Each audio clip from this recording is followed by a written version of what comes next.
Don't believe all these rotten reviews out there telling you that Karate Kid Legends is bad. Because it's legendary.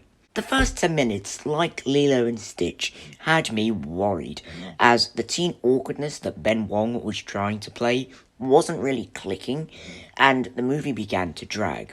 Pair that with me first thinking that the pizza shop owners were bullying poor Lee, it's safe to say that I was losing hope in the movie. But from the point where Lee offers to teach Mia Mandarin, the movie, like the atmosphere, picked up immediately. The movie's strength comes from its grounded and relatable characters that feel real emotions, even if they're doing near impossible kung fu moves. What Ben Wong is amazing at showing when he's portraying Lee is those emotional feelings of heartbreak, guilt, regret, and grief that Lee is feeling in those moments where those emotions come back to haunt him. This adds to the really emotional scenes in a deeper way. The shocking and surprising reveal of the stabbing of Lee's brother is heightened even more by the camera cutting back to Lee as Ben Wong's face says it all. And even though the brother wasn't a main staple of the film, his impact is felt throughout the whole movie, and it's really effective. It shows that less is more if done right. The camera itself is an audience member, as it shakes and makes sharp movements in both emotional scenes to show a physical toll, and in sick action scenes to demonstrate just how fast this action is. The action scenes in this film are way more complex, intense, fun, and just faster than in Cobra Kai. Karate Kid Legends' fight scenes bring a whole new flavour to the franchise, as it brings the balance with kung fu and karate, and even a bit of boxing.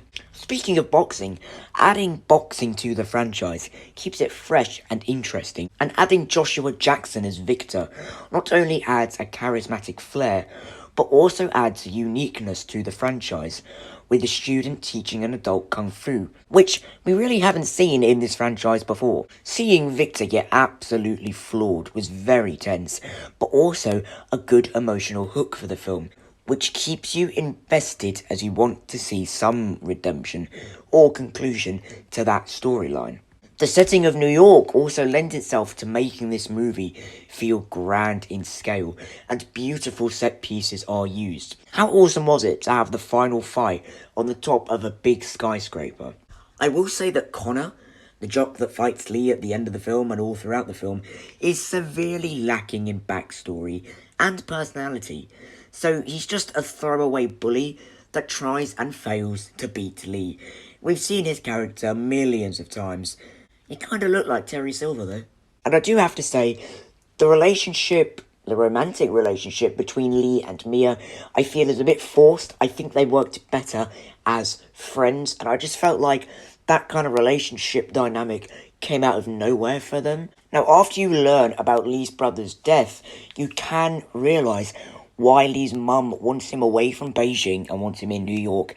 However, because the mum isn't a main character, and she keeps popping up now and then, she's not focused on, and so we agree with her and we can see where she's coming from, but because we don't have time to sit in those emotions with her, sympathise with her, we just don't really connect with Lee's mum. Now let's talk about the GOATs.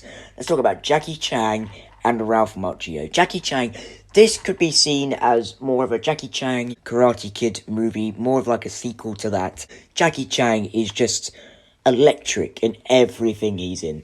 This feels, though, like a very different Mr. Han to Mr. Han in Jaden Smith's Karate Kid movie. He has a new haircut. He's more like Jackie Chan you'd know, whereas I feel like in the Jaden Smith Karate Kid, he was a bit more serious. He was a very different character. So there might be some disconnect, which I kind of felt, but I don't really like the Jaden Smith Karate Kid anyway, so to kind of have Mr. Han re-characterized was fine by me, and it was a much more fun Mr. Han that could fit into Daniel's Karate Kid world easier. Mr. Han in this is like the father figure to Lee, and he works really well in that aspect. He is Lee's therapist, he is Lee's moral compass, he is Lee's Mr. Miyagi, which they tell you in the film, and him bouncing off Ralph Macchio in those moments where they're disagreeing about how to tutor Lee is really endearing. That whole scene where Mr. Hahn goes to Daniel and he goes to Miyagi-Do and he sees Miyagi, I mean, they tie it in really well.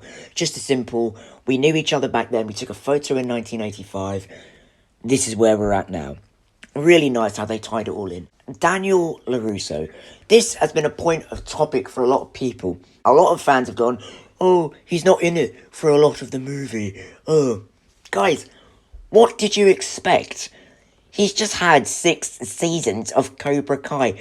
Of course they're not going to overload you with Daniel again. If you want more Daniel, go and watch Cobra Kai. Daniel was in it for a fine amount of time. It was great. He tutored Lee. He introduced him to Kung Fu. Ralph, again, does a few hits with Jackie Chan. They fight alongside each other. He gives Lee a Miyagi-Do headband. I thought LaRusso was great in it. He was in it. He served his purpose. Why do you want Daniel to be in so much of the film when we've just had 6 seasons wrapping up his character? The story doesn't need Daniel in it for a really long time because the story is focused on Mr. Hahn and Lee and Lee's story. I thought Daniel was great in this movie. And, you know, when we get to the Cobra Kai, when Mr. Hahn drives into Miyagi-Do, I got some goosebumps. I got some chills because, like, 10 years ago, these two universes colliding would have been like, nah, that's never going to happen. But it did. I think people are missing the point of Karate Kid Legends. Karate Kid Legends is a movie that was made for enjoyment. Cobra Kai, you just got your 6 season character arcs. Karate Kid Legends is here to set up a new Karate Kid, hopefully spanning a new franchise. The fight scenes are excellent in this movie. The characterization is excellent in this movie. Character relationships matter in this movie. This movie just kicks ass. Yes, it may not have a good villain. Yes, it might be a bit short. But I'll tell you what, I walked out of Karate Kid Legends rejuvenated. I was so happy coming out of this movie. And I don't get why people don't like it. Please go and see it for yourself, because seeing those action scenes on the big screen, just go see it. If you have seen the movie, please let me know down in the comments below. Am I going crazy? I might be a little bit biased because I met Ralph Macchio. Pretty epic. He did say I'd love this movie. So guys, what do you think? Let me know in the comments down below. Thank you for watching. Bye bye.